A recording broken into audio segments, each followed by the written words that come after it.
Il faut pas.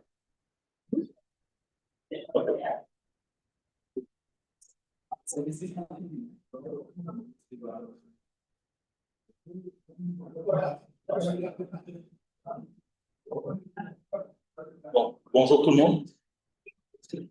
Bonjour tout le monde. Ah, enfin. J'espère que l'école d'été se passe bien. Donc, moi, c'est Ahmad Bambambake. Je suis là avec vous pour peut-être 1h30 pour parler de gouvernance, de cybersécurité, du digital au Sénégal. Donc, je suis membre du LITA, je pense depuis sa création et avant sa création, quand c'était le LIR aussi. Donc, près de 20 ans à l'ESP bientôt. Donc, ce qui fait qu'on est depuis longtemps à l'intérieur de la recherche quand même. Je lis le petit logo en dessous parce que je ne viens pas en tant que membre du LITA, vous parlez de gouvernance. Je viens en tant que président d'Internet Society. Donc, Internet Society, c'est une ONG internationale qui a été créée en même temps, grosso modo, que le web. Et ça représente en réalité la société civile d'Internet. Il y a 3 grandes parties dans la gestion d'Internet, nous allons le voir tout à l'heure, qui permettent de définir sa gouvernance. Il y a l'ICANN qui gère tout ce qui est nom et adresse IP à travers le monde. Il y a aussi l'IETF, qui sait ce que c'est? L'IETF, l'Internet Engineering Task Force, qui est accompagné d'autres organismes tels que le W3C. Ce sont des organismes normatifs. Donc, c'est tout ce qui est scientifique et technologique qui permet aux différents outils qui sont sur Internet de communiquer entre eux en définissant les standards. Donc, ça vient de là. Le World Wide Web aussi est devenu un consensus et est devenu une norme grâce à ces différents organismes. Mais derrière, il y avait tellement de grands constructeurs, d'industriels, qu'en fait, les fondateurs d'Internet ont dit que non. En fait, l'utilisation d'Internet doit être centrée sur l'être humain, sur la personne, mais pas la technologie pour la technologie en tant que telle. C'est pour ça qu'ils ont créé cette 3e branche, qui s'appelle Internet Society, qui donne la voix justement aux utilisateurs d'Internet et qui va leur permettre de réorienter les technologies ou réorienter les différents choix stratégiques pour que l'être humain ne se retrouve pas en tant qu'objet à l'intérieur d'Internet uniquement.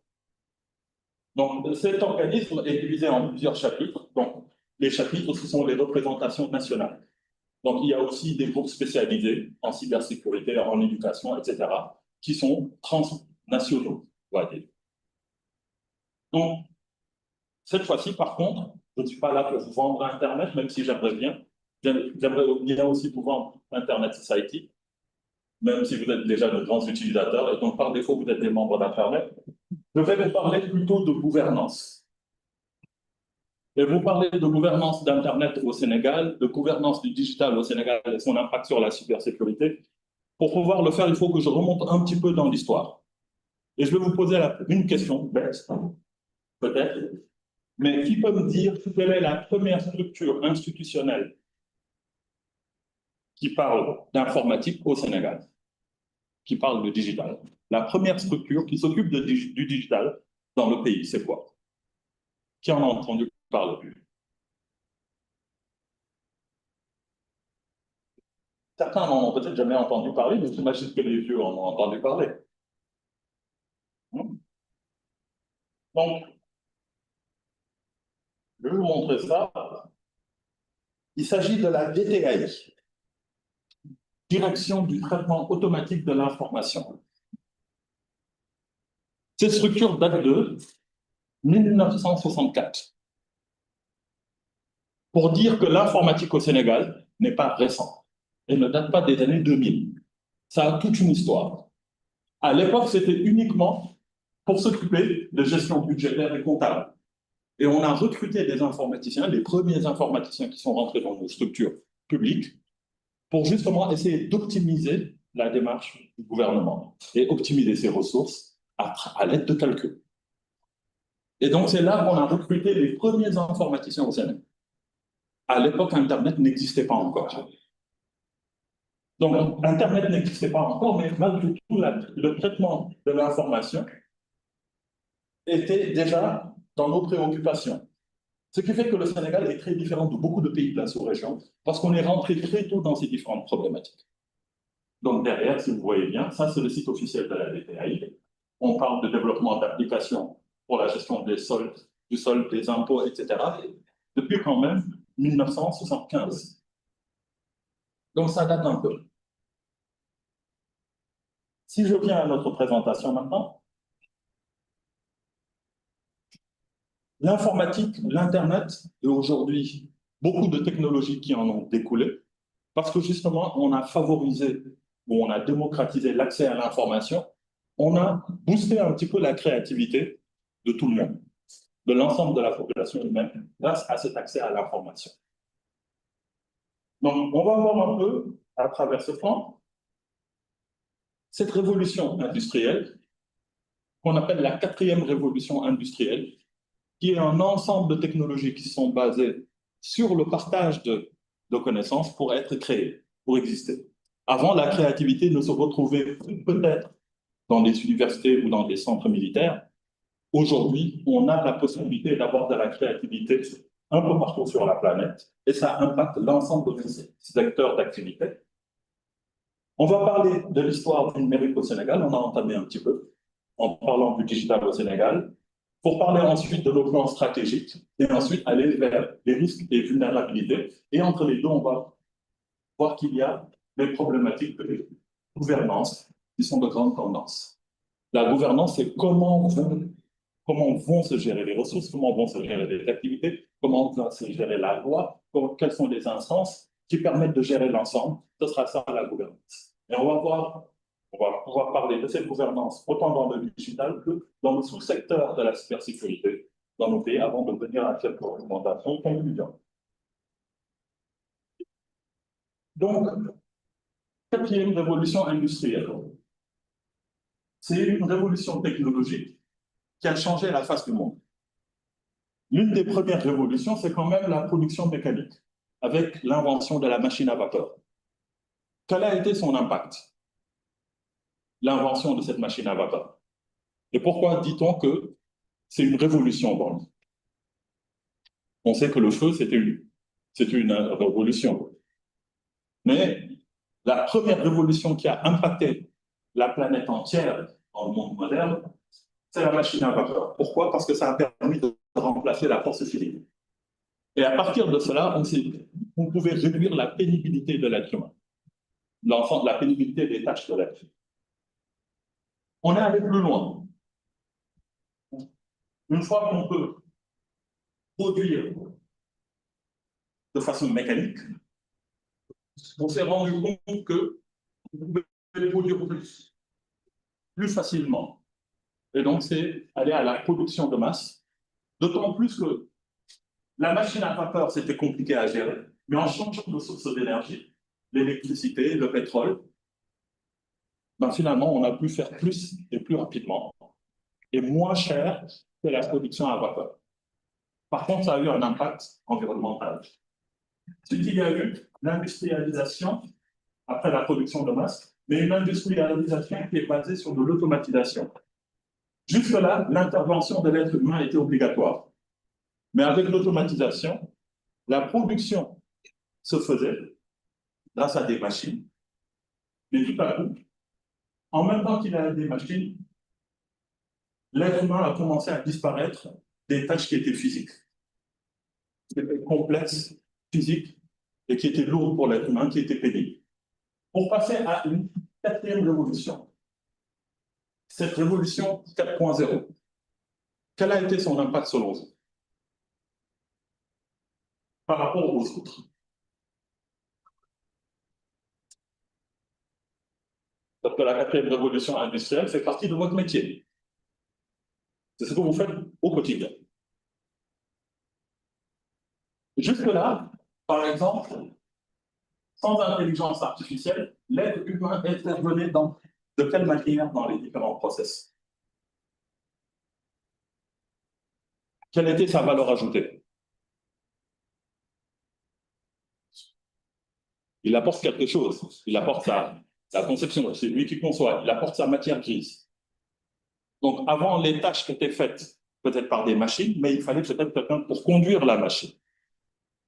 Mais on s'est mis à développer des outils qui, justement, ne nécessitaient plus l'intervention de l'être humain. Le système autonome, du big data, de l'IoT, de l'intelligence artificielle, des environnements de simulation. On s'est mis à tout faire pour que même les tâches qui nécessitaient de l'intellect, qui avaient nécessairement besoin de créativité, qui nécessitaient l'être humain du point de vue de sa matière physique, on s'est mis à l'automatiser. Et à ce moment-là, l'être humain intervient de moins en moins dans la production de valeur. Et en cela, ça impacte toute la planète, parce que les pays sont en concurrence quand même par rapport à la productivité, et celui qui produit le plus rapidement et qui produit le mieux gagne des marchés. Et donc, c'est en cela que l'ensemble de ces technologies devient une révolution industrielle. L'impact sur l'industrie, dans la façon de produire, dans la façon de gérer ce qu'on produit, et même dans la façon de le consommer. Aujourd'hui, on n'a plus besoin d'acheter un livre à la bibliothèque. On le télécharge en ligne. On n'a même plus besoin de le lire. Il y a des plateformes qui vont le convertir en audio et nous le lire. Et à la limite, on n'a même pas besoin d'entendre toute la bande audio. On peut directement lui demander de nous le résumer et de nous le lire. Donc, même l'accès à l'information a été simplifié comme process. Et dans chacune de ces étapes, on a quand même des activités de production économique. C'est une industrie. On est passé à une industrie digitale. On est passé à une autre forme d'industrie. Le Sénégal, maintenant, par contre, dans toute cette révolution, a toute une histoire. Donc, dès les années 60, on a commencé à nous intéresser à l'informatisation, depuis 5 ans. Là, le but était simple, automatiser des tâches qui étaient faites au niveau de nos administrations. On a commencé à créer nos premières institutions, par exemple le Centre national de calcul, le Centre de calcul de l'Université Cheikh Anta Diop, a été créé en 1968. C'est déjà bien avant ma naissance, donc je ne parle pas de la rupture. Et le Centre de calcul continue à exister. C'est l'une des plus anciennes institutions digitales du pays. Et ça a été créé au sein des universités. Au sein de l'université Cheikh Anta Diop. Ça a évolué. Entre 1981 et 2000, on a commencé à avoir les premières politiques qui sont relatives au numérique. Donc avant, on avait une ou deux institutions qui étaient centralisées dans une direction. Ensuite, on s'est mis à créer dans toutes les institutions, dans tous les ministères, des unités informatiques. Parce qu'on s'est rendu compte que ce que pouvait faire la DTAI ne s'arrêtait pas à la DTAI. Ça pouvait être élargi à l'ensemble de nos institutions. On a vu la naissance de systèmes d'information nationaux, tels que le système Gaïdé, créé en 1990. Donc, on a quand même grandi et changé d'axe. Cette fois-ci, on passe d'un état utilisateur à un état organisateur du numérique. Dans cette partie organisateur, il y a une partie qui n'était pas dédiée à l'État, en fait, qui devait être gérée par l'État, mais qui a été transférée au secteur privé. C'est l'un des premiers cas de délégation, c'est avec la Sonatel. Donc, on a une société nationale qui va s'occuper d'infrastructures et qui doit essayer d'interconnecter tout le pays. À l'époque, ce n'était pas pour Internet, c'était au moins pour la téléphonie. Donc, cette infrastructure qui a été utilisée pour la téléphonie a été la base du premier réseau national d'accès à Internet. Parce qu'il faut se rappeler qu'à l'époque, quelques années après, donc vers 98-99, les gens se connectaient avec des modems RTC. Et pour pouvoir se connecter à Internet avec le réseau RTC, il fallait passer par un modem qui permettait de reconvertir. Maintenant, ce modem était connecté à un réseau qui existait avant l'apparition d'Internet, c'était le réseau téléphonique. Mais ce réseau téléphonique n'était pas géré directement par l'État.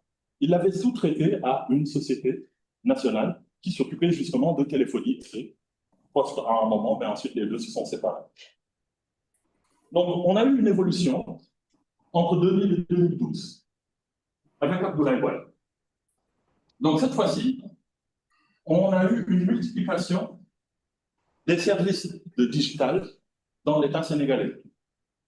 Et donc, c'est là qu'on a eu à créer l'Agence de l'informatique de l'État, qui était le premier organe central qui devait coordonner toutes les activités autour du digital dans le pays.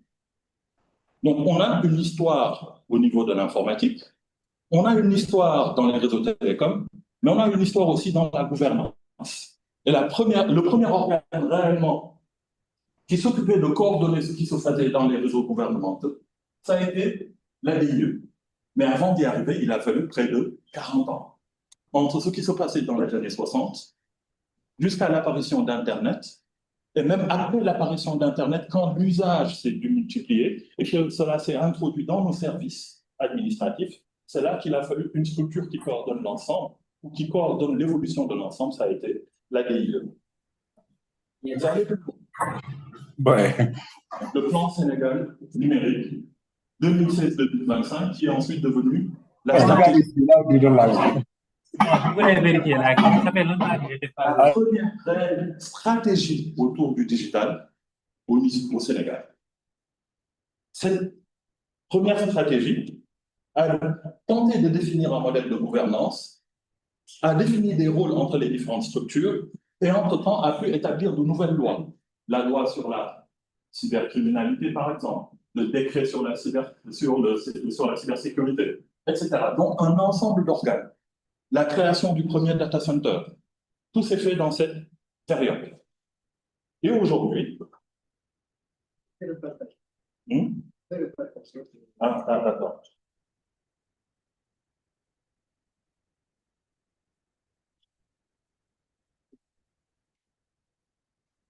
Donc, on a cette évolution. Au début, on avait un organe central qui ne faisait que de l'informatique. Ensuite, il y a eu une dissémination de l'usage de l'informatique à l'intérieur de l'ensemble de nos administrations. Ça allait de pair avec la mise en place d'un réseau à envergure nationale. C'était un réseau purement de téléphonie, mais qui ensuite est devenu un réseau de transport de données. Ça a évolué encore avec la multiplicité des services et à partir d'un moment, il fallait commencer à avoir une vision orientée, coordonnée de l'ensemble de ce qui se faisait en informatique dans le pays. Ça a donné le plan stratégique national 2016-2025 qui a été révisé pour donner la stratégie 2025. Aujourd'hui, on est avec le New Deal technologique qui va poursuivre ses efforts de dématérialisation, parler d'open data, de promotion du cloud, de la montée en puissance de l'IA, de l'IoT et de la cybersécurité. C'est ce n'est pas donné. Sur Zoom. Attends, je reprends.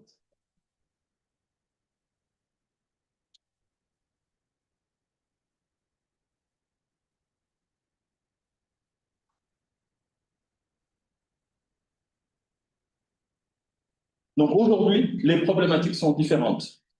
Même s'il y a encore des problématiques sous-jacentes qui ont été permanentes durant toute notre histoire. La partie permanente, c'est quand même l'accessibilité. Depuis 1960, on a commencé à être dans le numérique, mais jusqu'à présent, on n'a pas une couverture nationale. Donc, cette problématique est restée transversale. On a de nouvelles problématiques aussi. Avec l'avènement d'Internet, parce qu'au début, il n'y avait pas Internet quand on avait nos propres réseaux, la problématique de la cybersécurité est montée. On va voir que maintenant, cette problématique de cybersécurité aussi à envergure mondiale. Que représente cette carte pour vous? C'est les câbles sous-marins à l'échelle de la planète. Si on devait en faire une analyse, qu'est-ce qu'on pourrait dire par rapport à l'Afrique et particulièrement à l'Afrique de l'Ouest?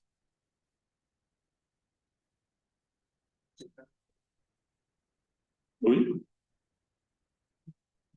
L'Afrique n'est pas très bien desservie. Hein? Et c'est encore pire dans tout ce qui est central à l'Afrique, mais bon, au niveau de l'Afrique de l'Ouest, le Sénégal reste quand même mieux desservi que beaucoup d'autres zones. Ça a été dit ici, on a près de 6 câbles sous-marins qui arrivent. Mais si on regarde dans d'autres pays, ben, c'est beaucoup plus compliqué pour eux. Et si on parle des pays qui ne sont pas côtiers, ils ont un problème d'accès à Internet qui est certain. Il leur faut d'autres voies. Par contre, pour moi, petite parenthèse ici, il y a ce schéma-là, cette forme, que je n'aime pas trop. Ça rappelle l'histoire. Qu'est-ce que ça nous rappelle dans l'histoire? Le commerce triangulaire. Cette fois-ci, il y a une autre forme de commerce triangulaire qui continue à exister. C'est lequel? Où sont centralisés les serveurs et les services? Ça se voit. Hein. Il y a certains pôles qui centralisent les données. Et c'est à partir de là-bas que vont passer l'ensemble des câbles. Mais par contre, nous, comme d'habitude, on va consommer des ressources, on va partager nos données. Nos câbles ne quittent pas directement l'Afrique de l'Ouest pour aller aux États-Unis, hein, là où est le corps d'Internet. Non, non, non. On remonte en Europe pour aller ensuite desservir des services qui sont aux États-Unis. Donc, autant avant, le canal de transmission, c'était le bateau. Maintenant, le canal, c'est ce câble sous-marin. Donc, c'est très sensible. Ça signifie aussi que si ce câble est coupé, ou si ces câbles sont coupés, l'ensemble de nos services digitaux qui doivent se baser sur Internet ne deviennent plus accessibles. Parce que pour l'essentiel, les ressources consommées ne sont pas en Afrique, mais remontent plutôt en Europe. Donc, il y a un petit peu de sensibilité derrière.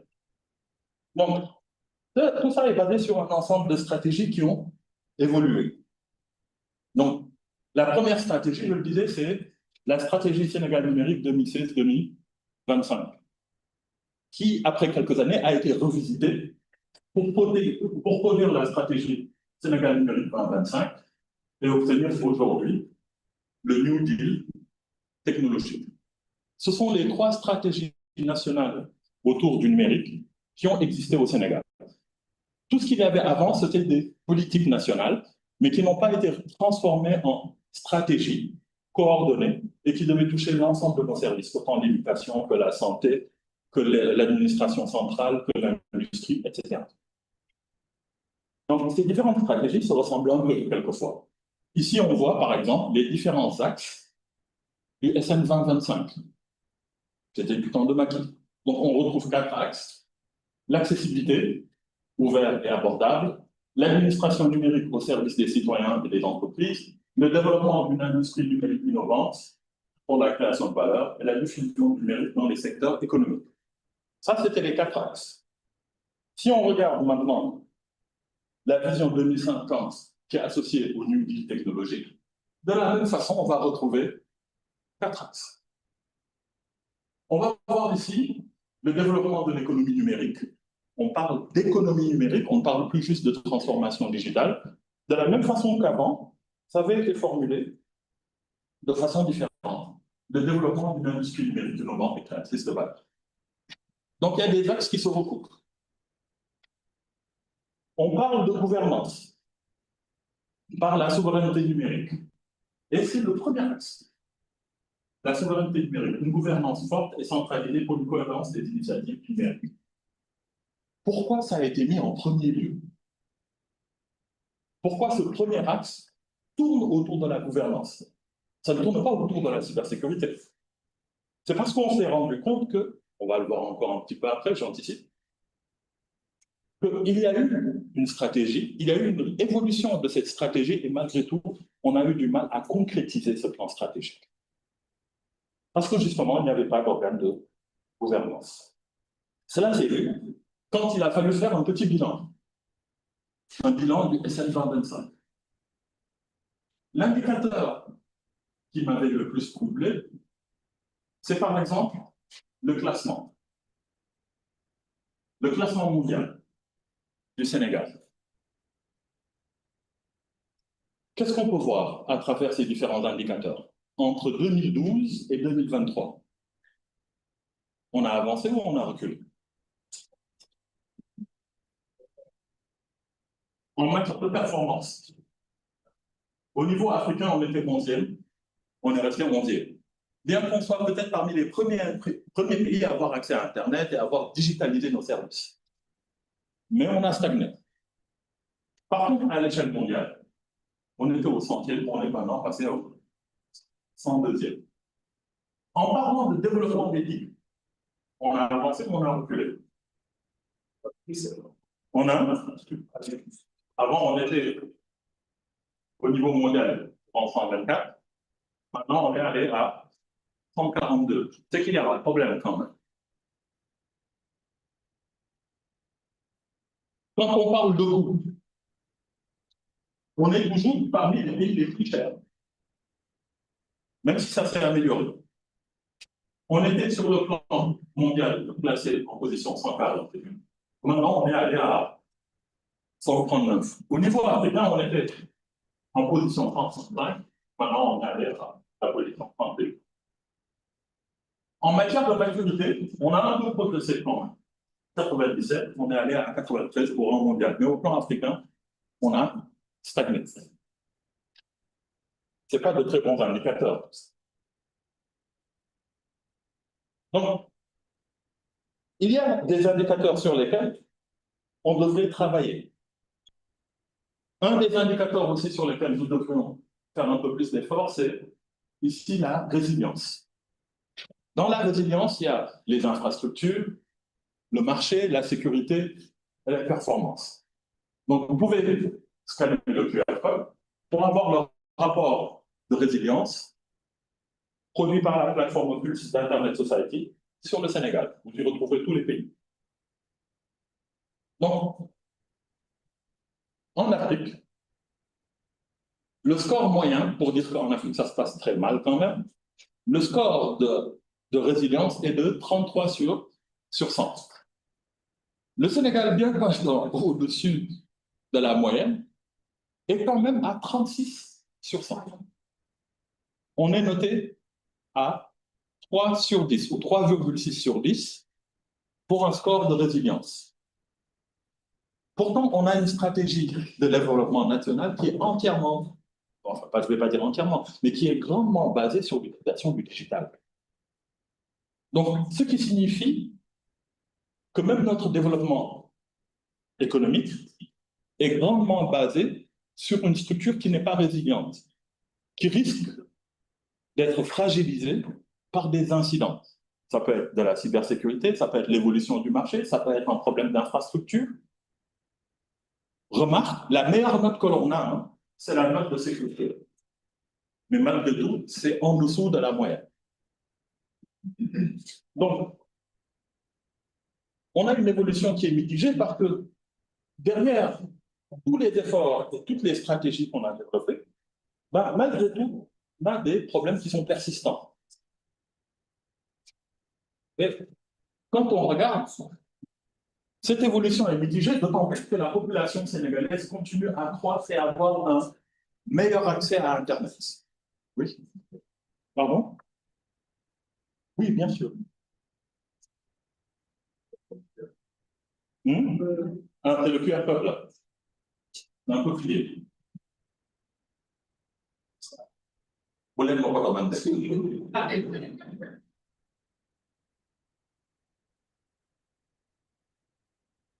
Donc, c'est la plateforme Pulse qui donne la notation. Ils font des évaluations régulières de plusieurs indicateurs d'accès à Internet.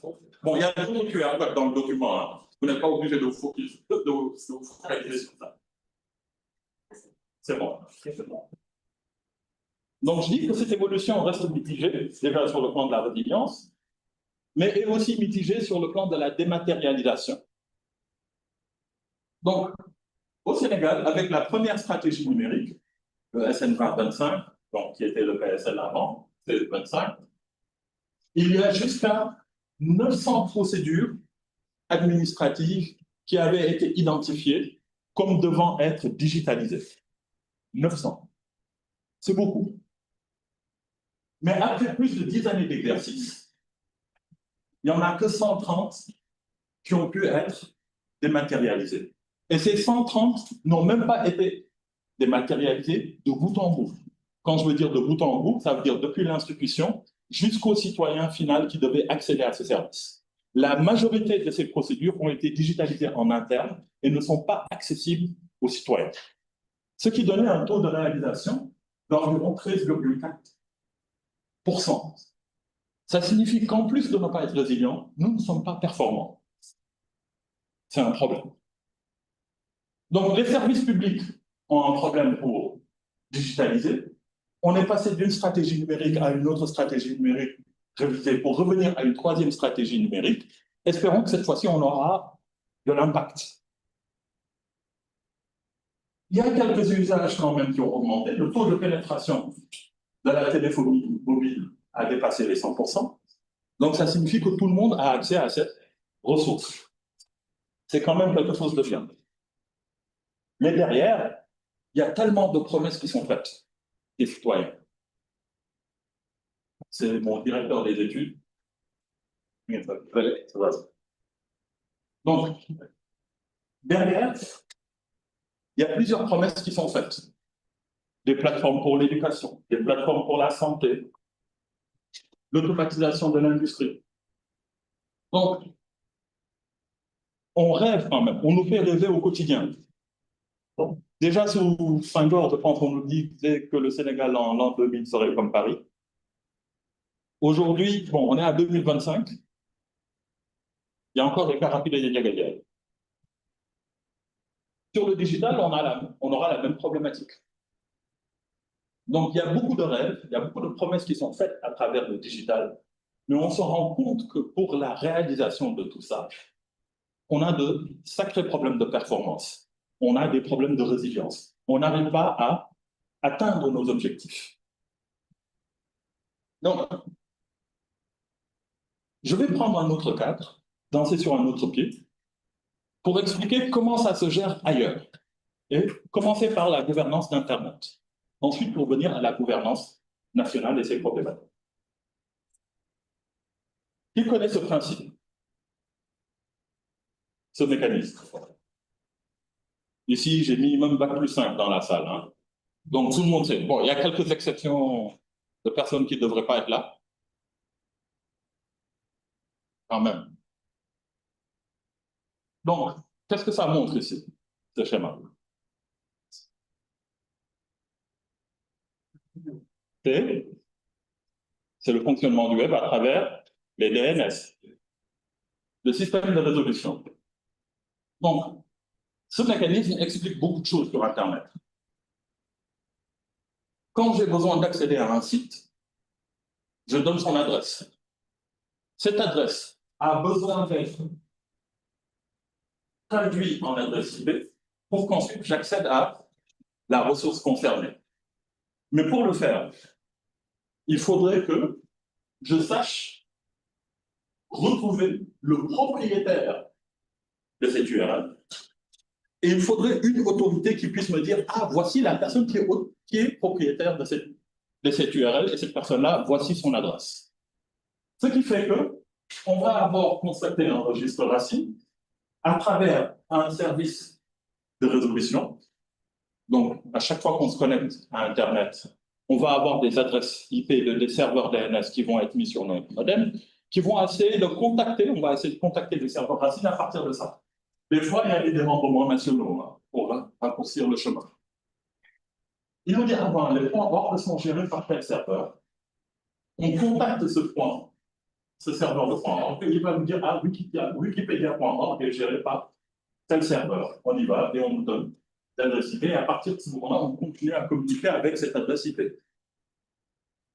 Donc, c'est un service de résolution de nom qui permet de prendre un nom d'hôte et de le traduire en adresse IP. Mais il le fait à l'échelle mondiale. Pour que ça puisse marcher, il faut qu'il y ait quelqu'un qui puisse gérer tous les sites web qui sont en .org et qui puisse les indexer. De la même façon que quand on essaie d'accéder à un site web en .sn, on a besoin d'un service qui va gérer tous les sites web en SN. Vérifier qu'il respecte la réglementation, vérifier que le nom n'est pas déjà attribué à quelqu'un avant d'attribuer cette adresse à un visiteur. Donc, ce qui fait que ici, on va avoir un service autoritaire, mais on va avoir un service qui est au niveau de l'extension, et on va avoir un service qui est au niveau mondial. On va avoir différentes échelles, et il y a une coordination entre ces différentes échelles pour que le service puisse fonctionner. Donc, ça signifie que entre l'utilisateur d'Internet sur ce simple service d'accès, on a un ensemble d'institutions qui sont là que pour gérer cette partie, qui est centrale à Internet. Par exemple, pour avoir le wikipedia.org ou avoir le vita.sn ou autre, on est obligé de se déclarer auprès d'un bureau d'enregistrement qui est associé à un registre. Dans les registres, il y a deux types de registres. Il y a les registres country et il y a les registres globaux. Les registres country sont ceux qui gèrent les extensions nationales. Les registres globaux, c'est ceux qui gèrent les extensions telles que le .virgule, le .com, etc., qui ne sont pas relatifs à un pays en tant que tel. Et donc, ces différents registres en tant que tel, ces différents bureaux, sont eux-mêmes gérés par l'ICANN. C'est l'organisme mondial qui va gérer l'ensemble des noms de domaine. Mais de la même façon, pour qu'on puisse se connecter et communiquer avec ces différents services pour avoir accès au site web, on a un ensemble quand même d'organismes qui sont là, qui gèrent les adresses IP associées au nom de domaine. Donc il y a une gestion rien que pour les noms, il y a une gestion pour les adresses IP, et pour chacun d'entre eux, il y a une institution. Et il y a des règles derrière pour les gérer. Maintenant, ces différentes institutions se basent sur une utilisation de technologies et de normes qui sont définies eux-mêmes par un autre lot d'institutions qui sont essentiellement basées sur la recherche. L'IETF, le W3C, l'IESG, l'IRTF, etc. Certains d'entre eux, vous avez entendu parler de leur nom. Mais c'est eux qui définissent les mécanismes à travers lesquels les outils vont communiquer. Ça, c'est une gestion qui est technologique, qui est scientifique, qui est séparée de la gestion commerciale et administrative qui est faite par les autres organismes. Et ensuite, pour que tout ça puisse se gérer, bon, nous, on est là. C'est la société civile.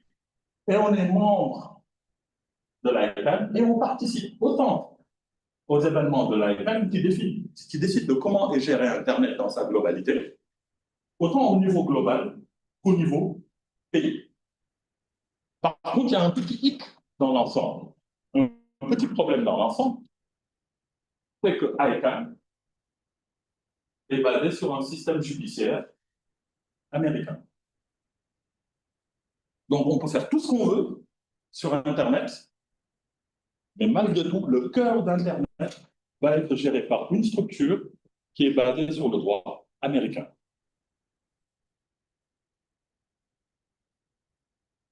C'est bon, c'est compris par tout le monde. Et ça, c'est la gouvernance d'Internet. C'est comme ça que Internet marche. C'est comme ça qu'il est géré. Donc, il peut y avoir quelques organes, par exemple ici, l'AFRIPIC, qui sont des organes sous-régionaux. Par exemple, pour gérer les noms de domaine à l'échelle africaine, ou bien pour gérer les adresses IP à l'échelle africaine. Mais quand c'est mal géré, quand il y a des problèmes de gouvernance, on va avoir des problématiques qui sont très, très sérieuses parfois. Cette année-ci, par exemple, la Chine, on sait qu'elle a une population supérieure à la nôtre. On est peut-être à quoi maintenant? Comme c'est les governments, on va dire à 18 millions de population. C'est différent d'avoir 1,4 milliard de l'autre côté. Est-ce que tous les pays sont égaux devant le nombre d'adresses IP qui leur sont attribuées? Ou bien est-ce que ça devrait être donné en fonction de la population? Ça devrait être donné en tant que quoi? Est-ce qu'en tant que pays souverain, on devrait laisser avoir les États-Unis, plus aux États-Unis, avoir plus d'accès à des adresses IP que nous? C'est une question de gouvernance. Et ça, ce n'est pas décidé par les États. C'est décidé par les organismes de gestion qui sont là pour gérer la gouvernance d'Internet. Ben, dans ce cas particulier, la Chine s'est mise à créer des sociétés africaines, ou bien des structures chinoises se sont mises à créer des sociétés africaines pour acheter des adresses IP africaines et les utiliser pour des services en Chine. On va prendre un pays comme la Gambie, on va prendre un pays comme la Guinée équatoriale. Ils ont des institutions qui ont droit à des ressources sur le web, telles que leurs adresses IP, mais qui n'ont pas suffisamment de développement technologique et pas suffisamment de population pour utiliser toutes leurs ressources. Donc, sans le savoir, la Chine achetait leurs ressources pour les utiliser chez eux. Conséquence, quand un Chinois utilise une de ses adresses IP pour attaquer un service africain ou attaquer un service en Russie ou un service aux États-Unis, où est-ce qu'on se retrouve? Ah, exactement. On va dire que c'est un pays africain qui a attaqué un service américain ou un service européen ou autre. Oui, non, ça n'est pas vite fait vérifiable, justement. Le problème, c'est que l'adresse IP est octroyée déjà, et ensuite elle est configurée sur un service matériel qui n'est pas géolocalisable. Vous voyez le problème? Et tu parlais de l'impact sur l'attaque. Et il faut savoir que techniquement, on n'est pas outillé pour faire l'attaque. Ça, c'est après le problème diplomatique.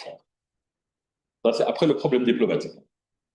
Mais vous voyez qu'en fait, s'il n'y a pas une bonne organisation, en fait, cela va avoir des incidences sur tout le reste. Et la Chine est allée plus loin. Cette année-ci, ils ont essayé d'avoir certains de leurs acteurs, de leurs membres, comme étant ceux qui allaient diriger le conseil d'administration de l'Afrique. Quand il a s'agit cette année-ci d'organiser des élections pour renouveler les membres du bureau de ceux qui gèrent l'ensemble des ressources IP africaines, la Chine s'est mise à payer des États, à payer des structures qui avaient un bureau, une représentation, pour que ces personnes-là leur donnent justement une signature et que ce soit des acteurs chinois qui viennent en leur nom être représentés au niveau du vote. Pour ensuite posséder l'ensemble des adresses IP africaines. Et ça a créé un grand problème. Mais aucun de nos États n'a osé ouvrir la bouche parce qu'il s'agissait de la Chine. Donc la gouvernance sur le plan du numérique est quelque chose de très très sensible, mais très très important aussi. Autant ça a un impact sur la cybersécurité, autant ça va avoir un impact financier sur le développement de nos économies. Si la Chine se met à posséder l'ensemble des adresses IP africaines, que pensez-vous qu'il va arriver de nos services digitaux, nous qui ont besoin d'adresses IPv4? On va avoir de sacrés problèmes. Donc, la gouvernance de l'Internet, c'est quoi? C'est quand même l'élaboration et l'application par les gouvernements, le secteur privé et la société civile dans leurs rôles respectifs de principes, de normes, de règles, de procédures décisionnelles et de programmes qui vont façonner l'utilisation d'Internet. Ça, c'est la gouvernance d'Internet. Si on veut parler maintenant de la gouvernance du digital, ce sera exactement la même chose. C'est l'ensemble des institutions qui doivent concourir pour définir les différentes normes, règles et procédures pour la gestion du digital dans notre pays. Donc, il y a plusieurs échelles de gouvernance. Il peut y avoir une gouvernance locale, il peut y avoir une gouvernance mondiale. Mais le principe de la gouvernance reste entier. C'est avoir un ensemble de membres d'un écosystème qui vont, de façon collaborative, définir les règles pour que ces ressources qui doivent être gérées soient gérées de façon efficiente. Donc la gouvernance est importante. Elle permet d'assurer et d'améliorer, par exemple, dans le cas d'Internet, un Internet sûr et stable, de relever les défis liés à la cybersécurité et à l'utilisation sécuritaire, de combler le fossé numérique, c'est une partie très très importante. Aujourd'hui, donc j'avance un petit peu sur les plans, non, voilà. Aujourd'hui, tout le monde n'a pas accès à Internet dans le pays. Pourquoi? Pourquoi dans certains villages on n'a pas accès alors qu'à Dakar on a accès? Ce sont des citoyens comme nous. Pourquoi ils n'ont pas d'accès à Internet? L'infrastructure n'arrive pas chez eux. Pourquoi l'infrastructure n'arrive pas chez eux? Je veux voir l'idée des autres. La politique gouvernementale. L'État sénégalais ne va pas installer pour le moment d'antenne. Il a délégué cela à des sociétés privées, à qui il donne des licences d'exploitation, qui vont installer des accès à Internet, ils vont installer des infrastructures. Pourquoi vont-ils choisir certains endroits à la place d'autres? Oui. Par rapport à la population uniquement. Le problème, c'est l'investissement. La rentabilité. On peut avoir une connexion Internet aux Almadies, même s'il n'y a pas beaucoup de monde là-bas, mais ils ont l'argent. On va prendre une même population, les amener à... Bon, on aime bien l'expression Fongolimi, on va les amener à Fongolimi, cette même population qui n'a pas suffisamment d'activité économique, ben, elle ne pourra peut-être pas payer l'accès à Internet et donc l'opérateur n'aura pas d'intérêt à installer une infrastructure dans sa zone. Pour autant, cette infrastructure est basée sur le paiement de nos impôts. Les citoyens doivent avoir un accès équitable à de la ressource digitale, parce que derrière, c'est grâce à ça qu'ils doivent accéder bientôt à leurs extraits de naissance, qu'ils doivent avoir accès aux articles de loi, avoir accès à de l'information. Mais malgré tout, il y a un fossé numérique important à cause du problème d'inclusivité. Ils ne sont pas inclus parce qu'ils n'ont pas de l'argent. Et même s'ils avaient de l'argent et qu'ils déménageaient pour aller habiter dans ces zones, l'infrastructure n'existant pas, ils n'auraient pas accès aux services. Donc il y a une forme d'inégalité entre les différents citoyens. Donc ça, c'est un problème qui doit être résolu par la gouvernance. Au niveau du Sénégal, ça a été résolu, entre guillemets, par la création du FDSUD, du Fonds de développement du service universel aux télécommunications, service universel. C'est un fonds dans lequel, en principe, tous les opérateurs et fournisseurs d'accès à Internet doivent contribuer en fonction de l'argent qu'ils gagnent. Il y a un ratio sur leurs bénéfices qui doit être ramené à un fonds pour que l'État en lui-même prête cet argent et installe de l'accessibilité et installe des infrastructures dans les zones où il n'y a pas d'accès, où ce n'est pas rentable pour ces différents opérateurs. Le problème de gouvernance revient. On a créé le fonds a commencé à amasser de l'argent. L'État a dit non, la priorité, ce n'est pas l'accès à Internet, c'est l'accès à l'énergie. Ils ont pris l'argent, ils l'ont investi dans la Sénélec. Et automatiquement, ces zones qui devaient avoir accès à Internet, parce qu'il y a un fonds qui a été dégagé pour ça, et ce n'est pas l'argent qui sort de la poche de l'État, c'est les entreprises même qui contribuent, ben finalement, ce fonds a été dévié vers autre chose. Et ces populations restent sans accès encore à Internet. Donc on va avoir de la gouvernance, on doit avoir aussi de la rigueur dans la gouvernance. Pour éviter tout ça, et il y a des cadres réguliers, régulièrement ou périodiquement organisés pour justement la discussion autour des règles de gestion d'Internet. Le cadre qui a été défini pour ça, c'est le FGI, le Forum de la gouvernance d'Internet. C'est un forum mondial où se retrouvent l'ensemble de ces organismes, justement, pour discuter des règles d'Internet, autant sur la partie technologique que sur les règles juridiques de gouvernance. Et à l'intérieur, la société civile, ou n'importe quelle personne, a le droit de participer. Et il y a une place prépondérante qui est donnée à la communauté scientifique. Parce que c'est cette communauté scientifique, c'est vous, les chercheurs, qui en réalité initiez les normes. Ce n'est pas la communauté scientifique qui choisit de prendre une technologie et de l'instituer comme norme.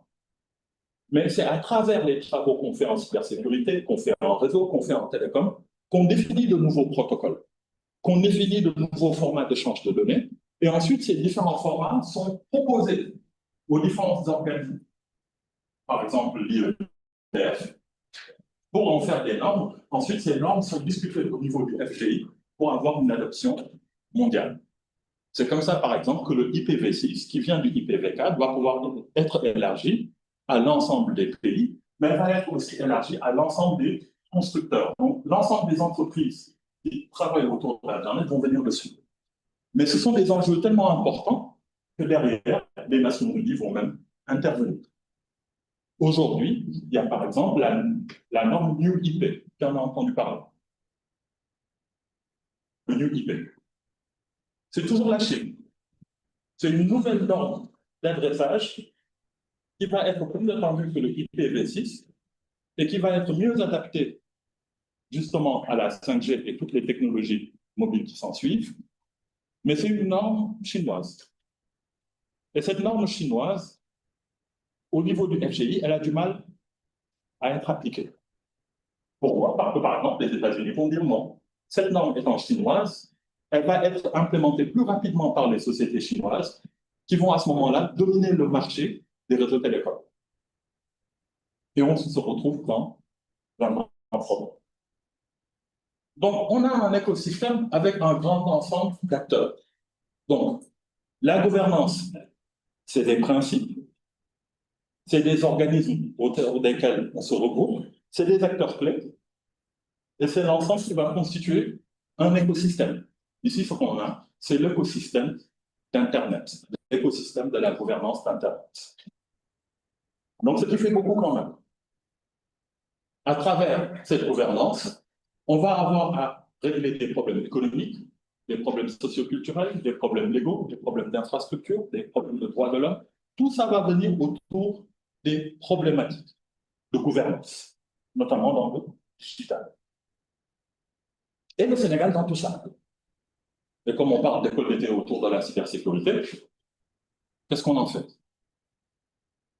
Donc, le FN 2025, donc la stratégie numérique 2025 dont on avait parlé tout à l'heure, a eu du mal justement à être exécuté, et selon le ministère des Télécoms lui-même, à cause de l'absence de la cohérence et de la convergence dans la gouvernance des différentes initiatives centrales et sectorielles.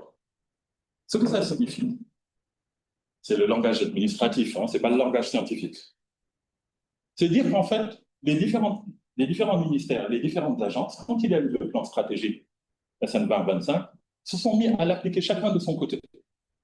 Mais il n'y a pas eu de coordination globale. On a dit dans les textes qu'il fallait de la coordination, mais en réalité, les efforts se sont dispersés dans la définition et dans l'utilisation de ce service. Et les différents organismes qui ont travaillé dans le digital l'ont fait de façon cloisonnée. On a besoin d'une licence Microsoft Office. Le ministère de la Santé va passer un marché pour avoir une licence. Le ministère de l'Éducation nationale va passer un marché pour avoir une licence. Et comme ça, chaque agence, chaque école, chaque démembrement institutionnel va de son côté chercher une licence pour sa propre institution. Derrière, on va avoir des versions différentes. On va avoir des modèles de licensing qui sont différents. Et il n'y a aucun moyen centralisé de contrôler l'ensemble des licences Microsoft qui existent dans notre État ou notre gouvernement. Les efforts sont dispersés. Pourtant, si on avait regroupé l'ensemble de ces demandes pour en faire une seule demande nationale, on aurait une institution qui peut gérer l'ensemble des licences et gérer la politique de sécurité de façon globale. Par contre, si le ministère de la Santé a besoin d'une licence, qui va être spécialiste en cybersécurité au niveau du ministère de la Santé? Qui va être spécialiste en cybersécurité au niveau du ministère de l'Urbanisme? Qui va être expert au niveau du ministère de l'Éducation nationale ou au ministère de l'Agriculture? Ils auront du mal à avoir des ressources humaines compétentes pour avoir une politique de sécurité déjà interne. Pire encore, quand il s'agira d'avoir une politique de sécurité globalisée. Et du fait que l'ensemble des acteurs ont travaillé de façon sectorielle et de façon cloisonnée, les différents projets qu'il y a eu au niveau de notre gouvernement n'ont pas pu être exécutés pleinement. Pourtant, de l'autre côté, le Sénégal, c'est quand même ça. c'est près de 18 millions de personnes, 21,92 millions de téléphones mobiles qui sont pour l'essentiel connectés. C'est quand même un usage d'Internet arrivé à 10,7 millions de personnes parce que derrière, quand on parle des 7 millions de personnes, à l'intérieur, il y a les enfants, il y a les bébés, il y a les handicapés, il y a tout le monde. Il y a les indigènes aussi. Mais malgré tout, on a près de 21 millions de téléphones qui sont utilisés et qui accèdent à Internet. Ça signifie 21 millions d'abonnements. 21 millions d'abonnements pour un pays où la moitié de la population est mineure. Donc, les majeurs, actuellement, ils consomment beaucoup de data. Et ils en consomment peut-être trop. En matière d'utilisation des médias sociaux, il y a 3,71 millions d'identifiants pour l'utilisation des médias sociaux qui ont été identifiés au terrain. Et pour l'essentiel, c'est les jeunes. Donc, ce qui fait que toutes ces populations-là sont concernées par un accès à Internet, donc sont concernées par des problèmes de cybersécurité. Et là, ce sont des personnes qui sont connectées. On va voir que derrière, les risques qu'il y a vont s'étendre même au-delà des personnes connectées. Donc là, c'est un ensemble de risques que l'on retrouve le plus souvent. Des infractions les plus régulières, les infractions spécifiques au TIC, des infractions aggravées par utilisant les TIC. Il y a des attaques sophistiquées, on parle souvent de ransomware, de DDoS. On a de la criminalité organisée, on a la cybercriminalité courante. Des escrocs au téléphone qui vous disent « Ah, ouais, on connaît tout ça. Donc, pour essayer de juguler tout ça, le Sénégal, quand même, a été de mettre en place un organe de gouvernance, qui est le gouvernement. Donc, c'est le premier organe de gouvernance qui a été créé depuis toute notre histoire, malgré l'histoire que l'on a dans le digital. Et il date de cette année-ci, le 19 février 2025. Il a été installé et son décret n'est pas encore sorti. Ça veut dire que même son existence juridique n'est pas encore concrètement faite. Il y a bien un décret qui a été adopté. Quand je parle du 19 février 2025, c'est l'adoption du projet de décret. Mais derrière, il n'est pas encore publié. Donc, on a encore quelques problèmes de gouvernance. Les acteurs clés qui existent au niveau national dans cette gouvernance, c'est d'abord le ministre chargé du numérique, le ministère, le MCTR. Mais il y a encore, en plus, la stratégie nationale de cybersécurité et toutes les structures opérationnelles qui sont derrière cette stratégie de cybersécurité. On va parler des divisions. Bon, vous avez vu le commissaire Flandé hier, je suppose. Donc, la division spéciale de cybersécurité aussi, les dispositifs d'enquête, tel que gère le commissaire Flandé, ou bien il y a aussi le chiffrement et la cybersécurité DSI, le DSSI. Donc ça, ce sont les différents organes qui appartiennent à la gouvernance humaine au Sénégal, mais qui sont spécialisés autour de la cybersécurité. Ensuite, il y a d'autres organismes qui sont là pour gérer l'accessibilité, notamment le CENIX, en parlant d'infrastructure. Qui connaît le CENIX? Il y en a entendu parler. Personne. Ça résout notre problème général, le problème de culture générale dans l'université. Donc, CENIX, c'est le point d'échange. C'est Sénégal IX, Interchange. C'est l'organisme qui est censé permettre la connectivité interopérateur. Sans cet organisme-là, quelqu'un qui est sur Free, qui veut communiquer sur WhatsApp avec quelqu'un qui est sur Orange, va avoir sa communication remontée jusqu'en France pour ensuite, à partir de là, être routé vers le réseau Orange pour ensuite redescendre vers le Sénégal. Pourquoi? Parce qu'il n'y a pas un routeur qui permet d'interconnecter le réseau Orange au réseau de Free. Donc, il n'y a pas ce routeur qui permet d'interconnecter les différents opérateurs qui permettent d'accéder à Internet. Donc, cet opérateur donc, est un opérateur d'infrastructure qui permet de garantir la souveraineté en quoi faisant? En garantissant que les flux de données vont être nationaux et vont rester nationaux. Mais sans ça, tous les flux en matière de cybersécurité, ben, finalement, on aura beau essayer de se protéger, mais le vol de données, on ne pourra pas se protéger de ça. Parce que nos données vont transiter vers l'étranger avant de revenir dans notre pays. Parce que nos différents opérateurs sont tellement en concurrence qu'ils ne changent pas de données. Et le CELIX, justement, va être un de ces endroits. Donc, il y a une certaine évolution, juste en développement. S'il y a une petite erreur, il y a une évolution, une carte de gouvernance de la cybersécurité au Sénégal. C'est en 2008 qu'on a eu les premiers articles de loi. Ensuite, ça a évolué avec, avec la montée des usages du numérique. On a eu l'école de cybersécurité qui a été créée, le lancement du CENIX, la validation de la stratégie nationale de cybersécurité, pour voir qu'entre le premier cadre juridique et la première instance de gouvernance de la cybersécurité, il a fallu 9 ans. Donc, l'évolution de la cybersécurité est quand même lente, malgré que l'évolution de la population et des usages soit exponentielle. Donc, pour arriver ensuite, cette année après, à avoir le New Deal technologique qui instaure un cadre de gouvernance global. Donc, entre-temps, il y a une petite référence, les cyberincidents ne font qu'augmenter. Et là, c'est jusqu'en 2023. En 2025, on en a eu encore plus. Les différents rapports que l'on a, par exemple, le rapport d'Interpol, va plus loin. Il dit que 85% des institutions financières au Sénégal ont subi des attaques, ont subi des cyberattaques sur ces dernières 3 années. 85%. Et derrière, ce qu'ils disent encore, qui est plus méchant, c'est que l'Afrique de l'Ouest est en train de devenir le sandbox des hackers. Ça signifie que quand ils développent de nouvelles technologies, ils savent qu'il y a une montée de l'environnement technologique en Afrique de l'Ouest.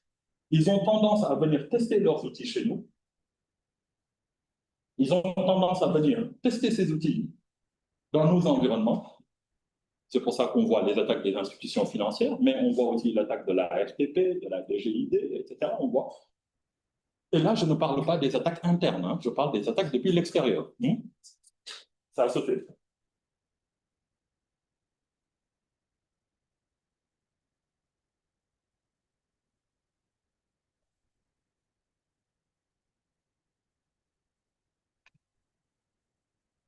Donc là, je parle des attaques depuis l'extérieur qui ont pu être comptabilisées. Derrière, le problème de cette publication, elle le dit même quand vous lisez la publication, c'est que les institutions qui ont subi des incidents n'ont pas tendance à communiquer et à le déclarer. Même si au niveau de la loi, il est obligatoire, quand on subit une attaque, de décrire l'attaque et de faire un rapport qui doit être envoyé au DSSI. Mais derrière, ce n'est pas fait. Pourquoi? Parce qu'on a envie de préserver l'image de notre institution. Quand on est une banque, on n'a pas envie de dire à tout le monde qu'on a été piraté. Quand on est la RTP, on n'a pas envie de dire à tout le monde qu'on a été piraté. Et qu'au fond, les pirates, quand ils savent que la communication n'est pas faite, ils communiquent eux-mêmes. Ils vont dans les réseaux sociaux pour dire « Ah, on a piraté la RTP, on a volé leurs données, et si vous voulez télécharger leurs données, voici un lien, et d'ici 24 heures, si la RTP ne nous a pas donné de l'argent, on va publier leurs données. » La communication est maintenant devenue publique chez les pirates. Donc, ce qui fait que si on regarde les différentes tendances, donc, le Sénégal a posé des bases légales, elles sont structurées. On a été lent dans la mise en œuvre, ça c'est clair. Et parce qu'on a été lent dans la mise en œuvre, derrière, on va voir qu'il y a une croissance rapide des structures, des services. Mais derrière, en même temps, de façon parallèle, il y a une hausse des cybermenaces. Donc, en parallèle, via le New Deal technologique, on essaie de rentrer dans un cadre logique de souveraineté numérique, en essayant de protéger autant nos services que nos infrastructures. Mais si on a un problème de mise en œuvre, la question qui demeure, c'est Est-ce qu'on va y arriver à temps? Donc, derrière, il y a aussi des problématiques de politique sectorielle. Je prends le cadre de l'éducation. Aujourd'hui, on nous parle de plateformes où l'ensemble des notes des élèves vont être gérées. Je pense que le ministère de l'Éducation nationale a fait un lancement il y a 3 semaines ou 4 semaines. Pas seulement ça. Donc, si on a une cyberattaque envers des infrastructures qui concernent l'éducation, ça pourrait entraîner un vol massif de données sur les élèves qui expose ces derniers à de l'usurpation d'identité ou du harcèlement. Ça se vit comme ça.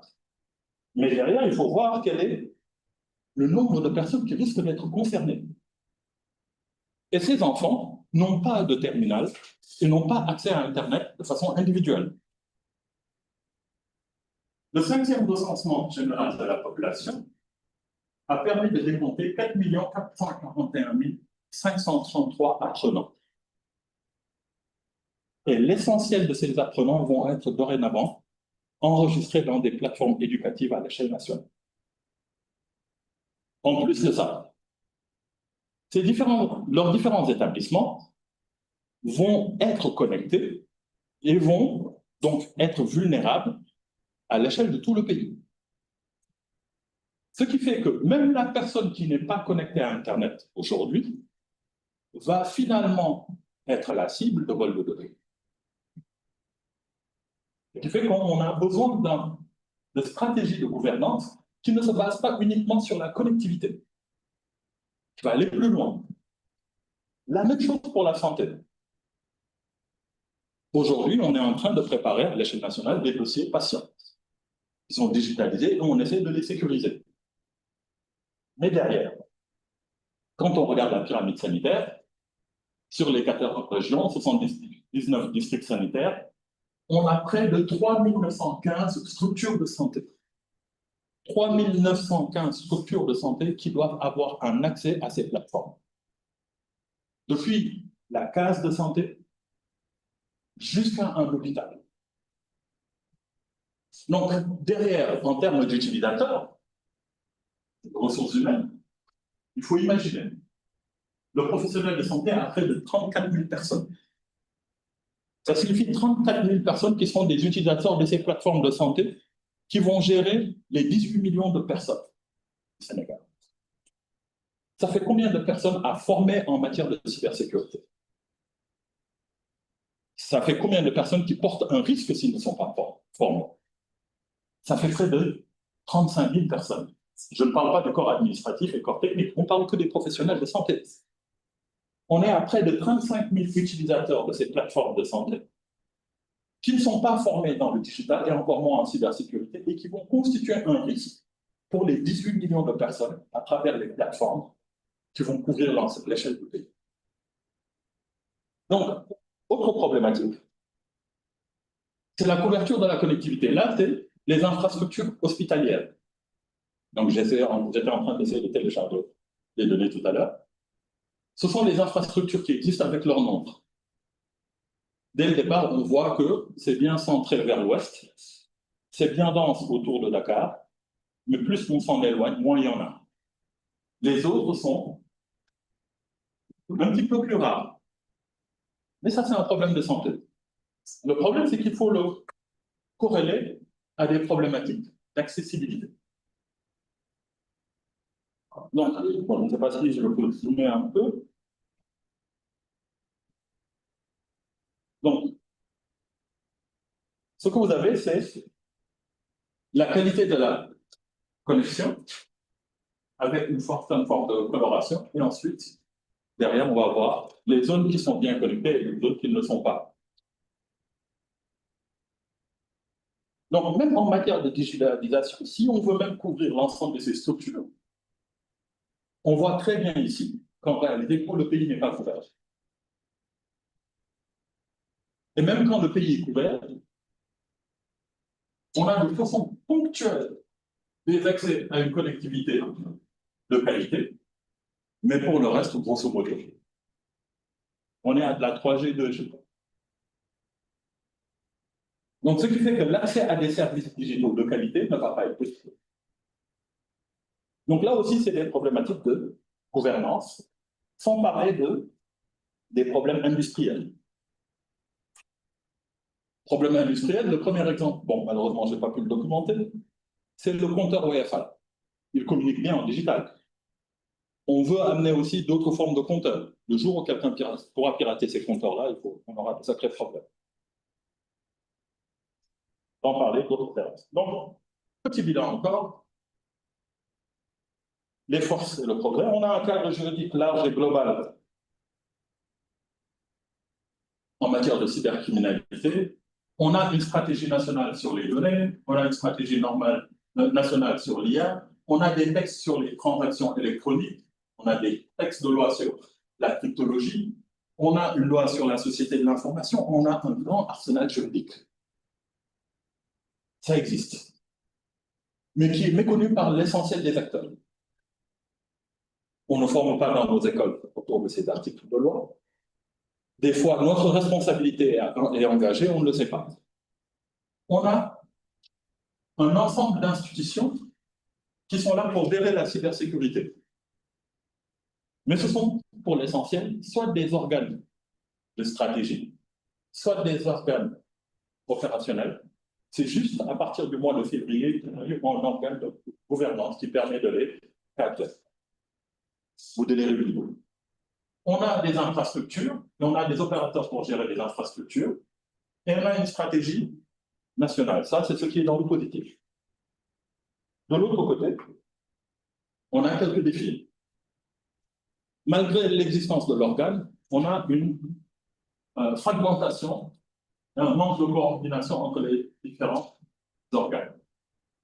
On a besoin d'une montée en capacité opérationnelle qui est certaine. On a besoin de gens qui savent monter des socles. On a besoin de gens qui savent les administrer. Et on en a besoin en quantité suffisante, vu les plans stratégiques qui sont considérés. On a besoin de pouvoir sensibiliser plus la population, parce que cette population, c'est elle qui va faire face à l'ensemble des menaces, par l'intermédiaire de toutes ces institutions et de toutes les applications qui seront déployées, qu'eux-mêmes n'administrent pas. On a besoin aussi d'une stratégie d'adaptation rapide du cadre réglementaire, parce que souvent on a des lois, mais derrière on ne sait pas comment les mettre en œuvre, mais on manque de cadre juridique pour des enjeux qui sont plus poussés, tels que l'IA, l'IoT, la fraude en ligne, le ransomware, etc. Pour le moment, on a des textes de loi, mais pas plus. Donc derrière, pour moi, il y a quelques recommandations qui sont à faire pour essayer de conclure assez rapidement. Je vous parle depuis 1 heure, ça m'a laissé en bien. Donc, on a besoin de renforcer la gouvernance du numérique et de la cybersécurité en faisant quoi? Pour moi, il faudrait créer une agence nationale de cybersécurité et de protection des données. On a bien le SSI, bon, parce que là, parfois, j'ai du mal à le prononcer, mais c'est un organe qui est là, rattaché à la présidence, qui est un organe opérationnel, mais qui n'est pas un organe de gouvernance nationale et de coordination. Et jusqu'à présent, même si on a le GouverNUM qui le fait pour le digital de façon globale, en matière de cybersécurité, on n'a pas d'organe qui puisse dire à l'ensemble des institutions, ah tiens, quand vous développez une application, voici les normes qu'il faudrait respecter. Voici les, comment on appelle ça, les formats d'interopérabilité à utiliser. Voici les techniques qu'il faut implémenter pour la protection et l'anonymisation des données. Il n'y a aucune obligation légale aujourd'hui d'utilisation de certains langues standards pour la sécurisation des applications. Et il faudrait une instance ou une institution qui est capable d'harmoniser l'ensemble des techniques de cybersécurité qui doivent être utilisées vu le nombre d'applications qui doivent être développées. Et je le rappelle, il y a plus de 900 procédures qui ont été identifiées. Donc, derrière, il faudrait aussi un cadre réglementaire qui soit beaucoup plus évolutif. Il ne faudrait pas attendre 7 ans ou 8 ans pour mettre une loi pour sécuriser les citoyens ou bien protéger contre certaines formes d'attaques, alors que derrière, ces attaques-là évoluent au quotidien. Entre le moment où prend conscience de l'existence de certains risques, et le moment où on prend une décision juridique et normative, 7 ans, c'est trop. 7 ans, c'est trop. Donc, il faut aussi former plus. Mais pour former, il faut former les formateurs. Et avant de former les formateurs, il faut avoir les experts qui forment les formateurs, qui vont ensuite former tout le monde. Ça fait un cycle. Exemple simple. Pour pouvoir former un ingénieur, il faut un docteur, minimum. Pour former ce docteur, il faut un prof. Donc, il a fallu qu'on forme des professeurs qui soient spécialisés dans un domaine pour pouvoir former des docteurs dans ce domaine, pour que ces docteurs rentrent dans les universités et commencent à former des ingénieurs dans le domaine. Si on veut faire ça avec la stratégie nationale de cybersécurité, il faut attendre encore 15 ans. Donc, en conclusion, le New Deal technologique, c'est bien. Mais derrière, il nous faut cette capacité collective à anticiper les problèmes et à maîtriser les risques qu'il y a autour de la digitalisation. Et c'est là où on a un grand souci, c'est qu'on n'a pas cette capacité d'anticipation. On attend que les problèmes arrivent pour ensuite essayer de trouver des solutions. Et une fois qu'on a trouvé des solutions, on a du mal à les mettre en œuvre. Donc, la standardisation, la réglementation, une gouvernance forte et une formation continue sont pour moi les piliers d'un avenir numérique sénégalais, résilient, inclusif et sécurité, qui va canaliser l'innovation de manière responsable et éthique. Je vous remercie.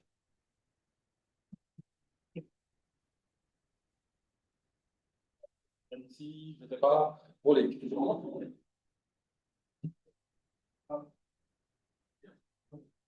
Donc, là, c'est pour le contact, c'est bon. Ouais. Donc, merci encore, M. Mbaké, pour la qualité de la présentation. Comme toujours, hein. Non, non, c'était une belle présentation, claire et explicite, et on apprend beaucoup de choses. Donc, c'est ça qui est intéressant. Donc, bon, on va passer peut-être à la séance de questions-réponses rapidement, bon, puisque comme malheureusement encore, les perturbations ont fait déborder les sessions de la matinée. Et on peut prendre peut-être un maximum de questions et discuter rapidement. J'invite quand même les gens à... Là, bon, on est à la 5e édition. Et je vois que chaque année, il y a des recommandations qui sont faites. Bon, j'en ai qui ont participé au moins sur 3 éditions. En fait. Est-ce que les recommandations qui sont appliquées, certaines sont des d'autres travaillent dans le domaine de l'infrastructure, est-ce que vous essayez d'apprendre, d'appliquer cela? Parce que là, il va falloir qu'on passe tout à l'heure la tête là pour ça. Ça fait 5 ans qu'on vous réunit, 5 ans que les choses sont dites, est-ce que ces choses-là, au moins, l'objectif de l'institut, de mettre en test, vulgarisation, est-ce que c'est bien appliqué? Mais revenons sur la présentation de Baké. On peut prendre 2 questions. Pardon.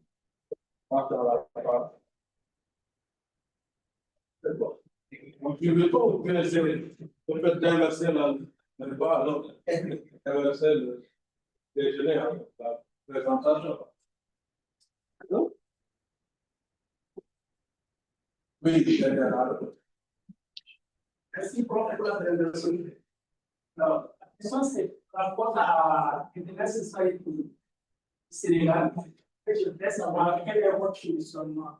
Je vois voir les instances de décision qui a trait à la gouvernance de l'Internet pour limiter une réputation en matière. Quel est le pouvoir de l'Internet Society en termes d'instances de décision? Donc, une autre question. Nous sommes ensemble les questions. Oui. Pierre.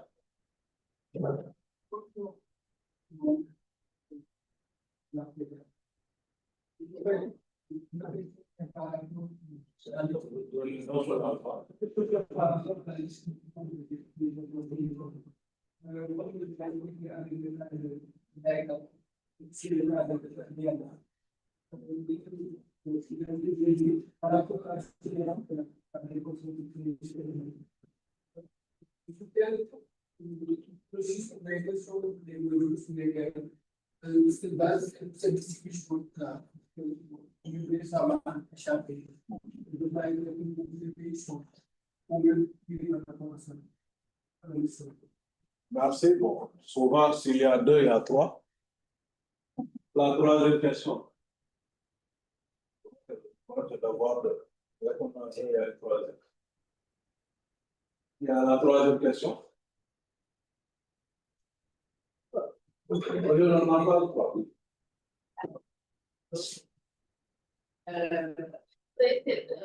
Quelle position par rapport à la gouvernance de l'Internet? Alors, on avait donné l'exemple de la Chine, hein, qui dépend de l'organisme public. Quel sera le rôle de l'organisme interne dans ces genres de situations? Donc, est-ce que ce sera à l'Afrique de gérer ces problèmes? Ou des cas quelque part, l'organisme central, il va toujours avoir des actions à réguler, au moins résoudre le problème. Ok, merci beaucoup. Donc, oui. Ah, vous avez dit le droit.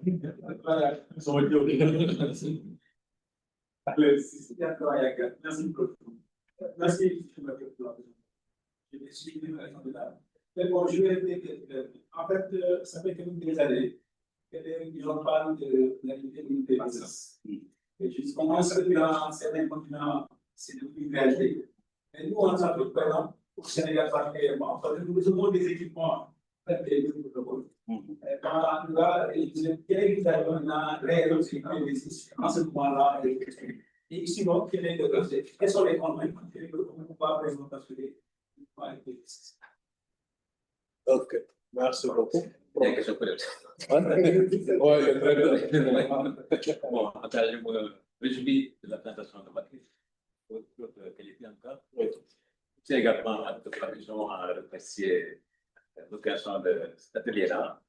Vous voyez, la 5e édition, ça prouve le travail qui est fait, un travail de qualité, vraiment, et intéressant pour tout le monde. C'est facile de commencer, mais c'est pas facile c'est dans la durée. Alors, la question que je vais poser concerne les cadres d'inscription. Est-ce qu'aujourd'hui, on a des mesures concrètes qui ont été prises pour sécuriser Internet au niveau de l'ICANN? Comment les données, comment ils sont concrètes? Est-ce qu'il y a des mesures concrètes qui ont été prises pour éviter des piratages ou des attaques? Oui, Je vais. C'est-à-dire, même mes collègues me posent des questions. Bien, c'est bon. Ah, Félicitations pour la présentation.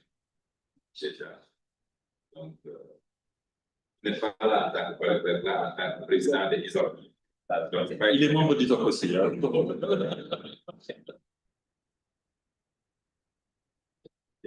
Donc, c'est pas un collègue qui pose la question. Voilà. Donc, vous avez fait une préconisation sur une agence nationale de cybersécurité.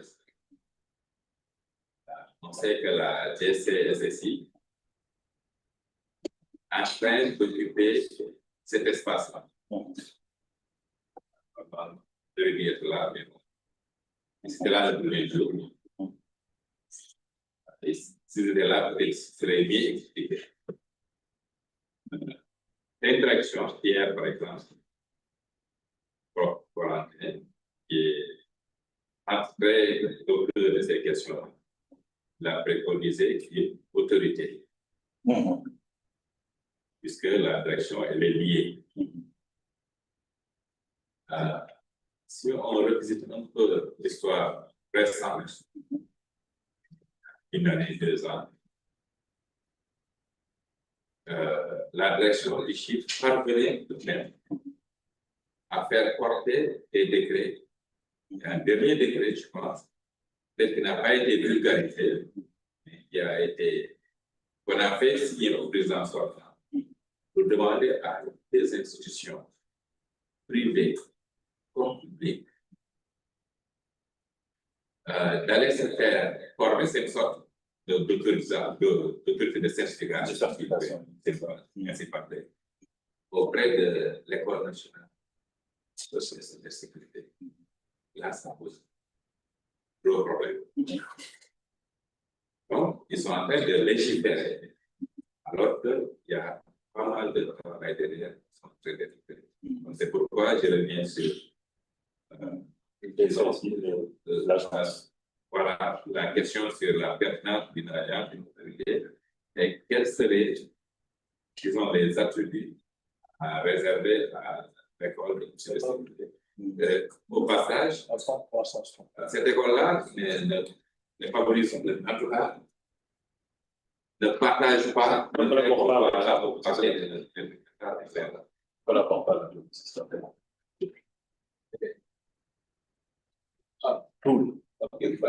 Non, allez, mais ça, c'est la dernière question. Alors, comme question, c'est ici, le cadre juridique et institutionnel donc, qui s'applique pour le collectif au Sénégal. Donc, donc, on a eu maintenant, on voulait droit, là, on est retrouvé au double, quoi. Bon, ok, merci. Ça va être long, mais on va essayer. D'abord, le poids d'ISOC. Il faut voir, ISOC est ici présent depuis l'avènement de l'Internet au Sénégal. Ce qui signifie qu'on a près de 30 ans d'existence et que l'essentiel des orientations qui permettent de protéger la population et de faire la promotion de l'Internet, en tout cas à part ces 5 dernières années où il y a eu quelques évolutions politiques, sur les 25 années qui ont précédé, ont été portées par ISOC. Et pour aller plus loin, ça a été porté par Internet Society au niveau même de l'École supérieure polytechnique. Parce que les membres fondateurs d'Internet Society proviennent pour la moitié de l'École supérieure polytechnique. C'est eux qui ont fondé le chapitre sénégalais d'Internet Society et c'est eux qui ont porté ces messages-là à l'ensemble des institutions pendant près de 20 ans. Il y a eu une période où, par exemple, on voulait protéger la population par rapport à l'accès à certaines ressources sur Internet. La liberté d'accès à l'ensemble du contenu d'Internet, ce qu'on appelle la neutralité d'Internet, a été défendue par la société civile et notamment par Internet Society. Un grand nombre des formations en IPv6 dont il s'agissait ont été organisées par ISOC. Et jusqu'à présent, on continue à porter via le FGI, le Forum pour la gouvernance, non pas mondiale, mais nationale d'Internet, où on invite l'ensemble des autorités à connaître les problématiques de gouvernance et les problématiques qui viennent de la base. Ça c'est fait encore par Internet Society. Donc oui, ça fait près de 30 ans qu'on lutte. Il y a un changement de régime, un changement de visage, donc, et derrière, on est obligé à chaque fois qu'il y a des conditions politiques de nous adapter à ce changement dans l'écosystème. Mais le travail qui est fait n'est pas un travail syndicaliste, entre guillemets, c'est un travail derrière qui est fait en sous-marin. Mais l'essentiel des grands projets ont été portés par Internet Society. La distribution des adresses IP dans le monde. Il y a des registres sous-régionaux, c'est ce dont je parle. Je vais vous montrer ici la distribution des adresses IP qu'il y a à travers les différentes régions, parce que c'est divisé par région, ce n'est pas par continent. Donc, il y a l'Asie, il y a l'Europe, il y a les États-Unis, et il y a l'Afrique. L'Afrique, aujourd'hui, ne dispose que de 3% des adresses IP publiques mondiales, alors qu'on est à près de 20% de la population mondiale.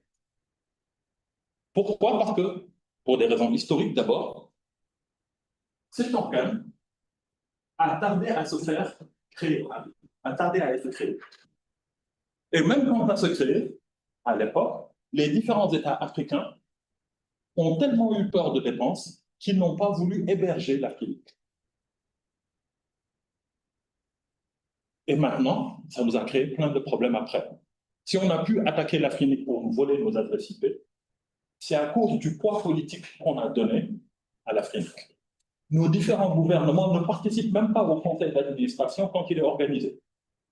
Or, les ressources qui vont être nécessaires pour le déploiement de nos stratégies numériques sont essentiellement basées sur des adresses IP que nous allons prendre chez Afrique.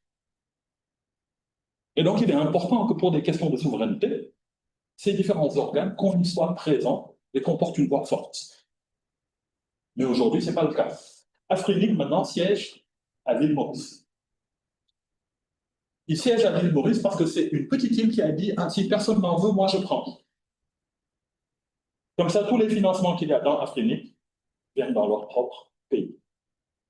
Et derrière, pour gagner encore plus d'argent, ils en ont fait une société de droit privé. Ce n'est même plus une ONG. C'est comme si c'était une société de droit mauricien qui gérait l'ensemble des adresses IP africaines. Et dans son conseil d'administration, c'est ce conseil d'administration pour lequel on vote de façon périodique, c'est ce conseil d'administration-là qui divise entre ses différents membres, à chaque fois qu'il y a un changement de bureau, la propriété de ces adresses IP. C'est ce qui fait que la Chine a voulu justement occuper ce conseil pour posséder ces adresses IP. Donc c'est un enjeu qui est fort, qui est important, mais l'ICANN n'intervient pas dans la gestion d'Afrique. L'ICANN intervient pour définir les règles des registres. Il dit, si vous voulez créer un registre régional, voici le cahier des charges à respecter. Il faut un certain nombre de pays qui viennent, il faut un nombre d'institutions, etc. Ils définissent les règles.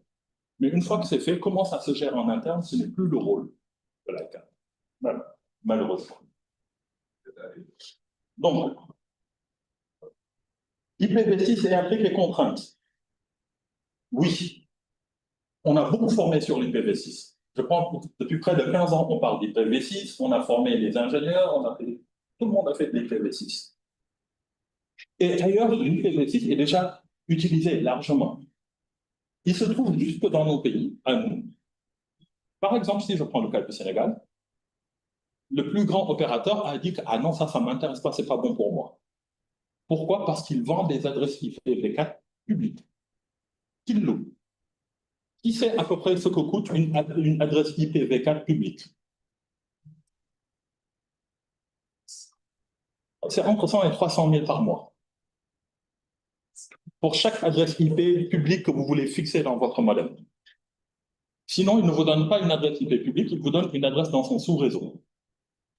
Et ensuite, il vous route vers Internet. Oui, il y a quelque chose. Donc, pour des problématiques économiques, ils n'ont pas voulu basculer de l'IPv4 vers l'IPv6. Et c'est eux qui dominaient le marché, donc personne ne pouvait leur imposer autre chose. Et c'est resté comme ça pendant très longtemps. Il y a eu un petit peu d'action en arrière-plan pour essayer de leur demander, mais s'il vous plaît, la population a besoin d'un accès à Internet de qualité. Pourquoi rester sur de l'IPv4 en sachant qu'on va avoir des piles de routage là, qui vont se faire derrière et impacter sur la qualité de la connectivité? Ils disent oui, d'accord, mais bon, ok, on va essayer. Par contre, ces 2 derniers mois, non, ce n'est pas ces 2 derniers mois, c'est au mois de juin, on a eu la confirmation autour du forum national sur les points d'échange. On a eu la confirmation d'Orange qu'ils ont commencé à migrer les modems, comment on appelle ça encore?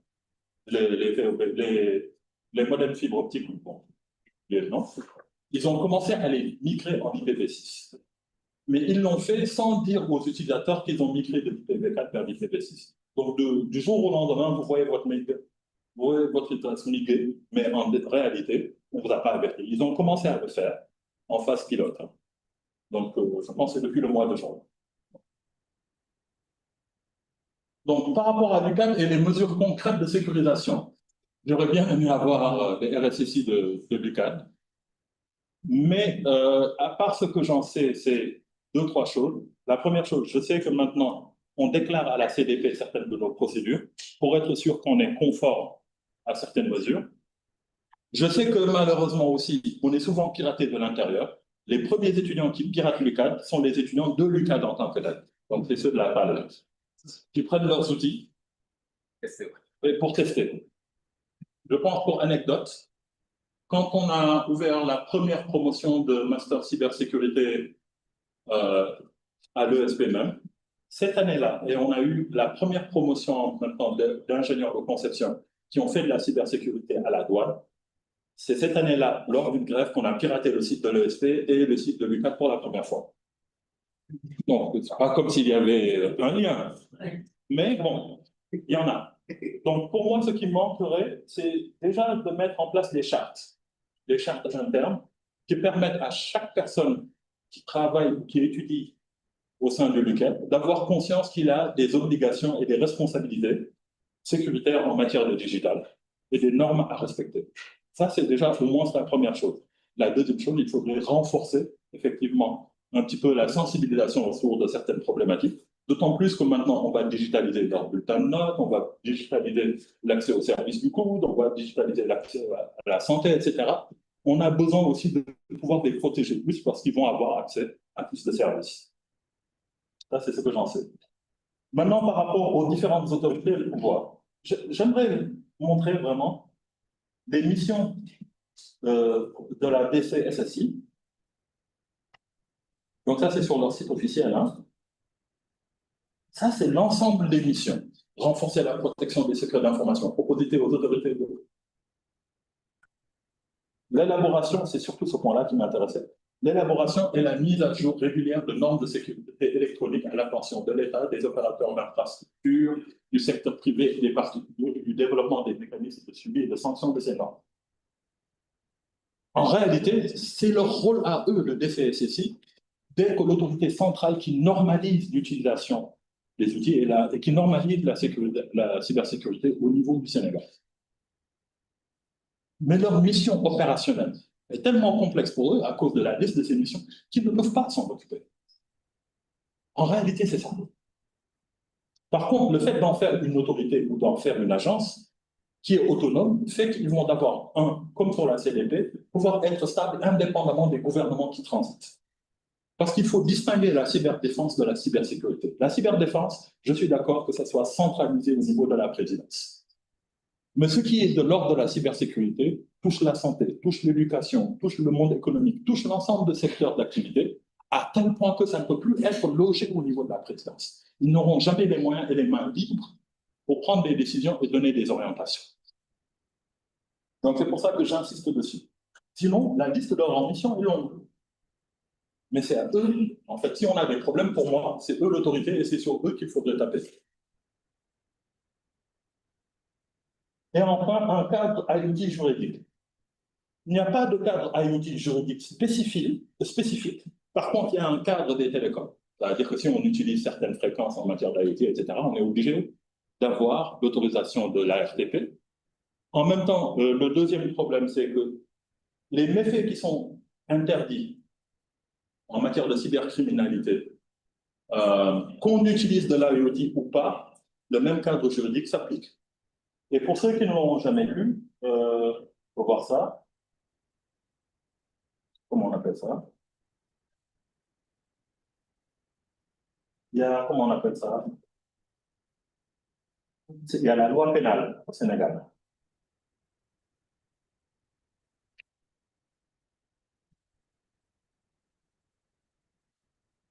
Pour ceux qui ne l'ont jamais lu, bon, ça a été révisé après, mais j'aimerais qu'on voit certains passages ensemble.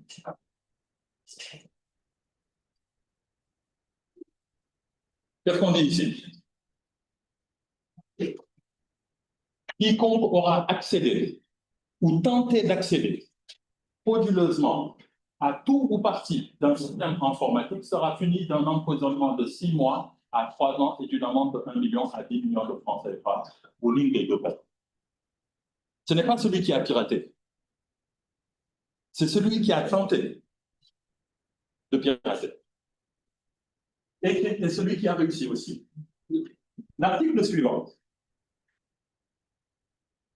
C'est-à-dire que si vous avez pu faire du pen testing sur un système et vous avez pu pénétrer sur le système et que vous vous êtes maintenu sur ce système,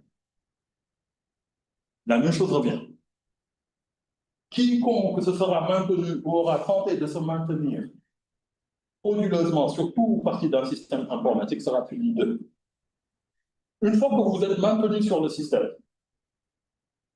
quiconque aura entravé ou faussé, ou aura tenté d'entraver ou fausser le fonctionnement du système, lui aussi, il subit une peine. Ça, c'est sans que vous n'ayez touché des données. Vous avez empêché le fonctionnement. Ensuite,